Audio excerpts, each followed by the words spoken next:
ఒకటే ఆలోచన పదే పదే చాలా సార్లు రావడంని అబ్సెసివ్ థాట్స్ అంటారు.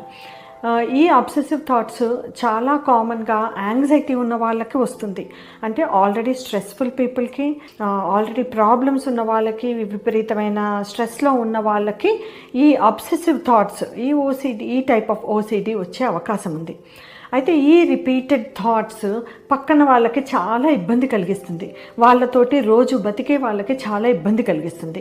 పేరెంట్స్ కానివ్వండి, హస్బెండ్ కానివ్వండి, పిల్లలు కానివ్వండి, లేకపోతే పెద్దవాళ్ళు కానివ్వండి, ఫ్రెండ్స్, లేకపోతే వర్క్లో కూడా చాలా ఇబ్బంది కల్పిస్తుంది. వీళ్ళ మెయిన్ ప్రాబ్లం ఏంటంటే ఈ థాట్ నుంచి వాళ్ళు బయటికి రాలేరు.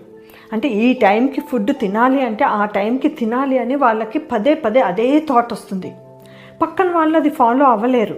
అందరికీ అది అవకాశం ఉండదు. అట్లాగా అన్ని విధాలుగా వాళ్ళ ప్రకారంగా చెయ్యాలి అంటే అది కుదరదు. అట్లాంటప్పుడు చాలా ఇబ్బందులు వస్తాయి. ఫ్యామిలీలో, వర్క్లో, బయట, ఫ్రెండ్స్లో అందరితోటి ఇబ్బందులు వస్తాయి. మెయిన్గా లైఫ్ పార్ట్నర్ అంటే బాంధవ్యాల్లో చాలా ప్రాబ్లం వస్తుంది. వీళ్ళ ప్రకారంగానే చేయాలనుకుంటారు.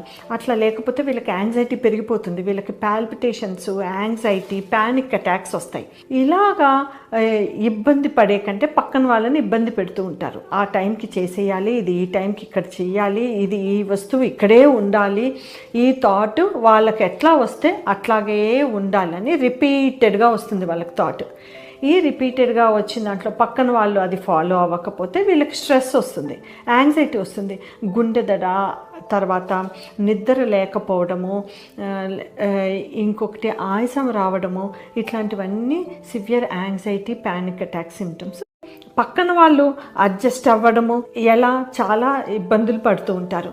దీనికి హాస్పిటల్కి తీసుకొచ్చి సైకియాట్రిస్ట్తో ట్రీట్మెంట్ ఇప్పిస్తే యాంగ్జైటీ తగ్గుతుంది. తర్వాత కౌన్సిలింగ్స్ కూడా ఉంటాయి. సిబిటి అనే కౌన్సిలింగ్ చేస్తారు. ఈ పర్టికులర్ వాళ్ళకి ఏ విధమైన థాట్స్ ఉన్నాయో ఆ థాట్స్ని బట్టి వాళ్ళు కౌన్సిలింగ్ చేస్తారు. సో కౌన్సిలింగ్స్ ద్వారా కూడా తగ్గుతుంది. ఈ ఓసిడి ఉన్న వాళ్ళతోటి రిలేషన్షిప్ ప్రాబ్లమ్స్ చాలా ఉంటాయి.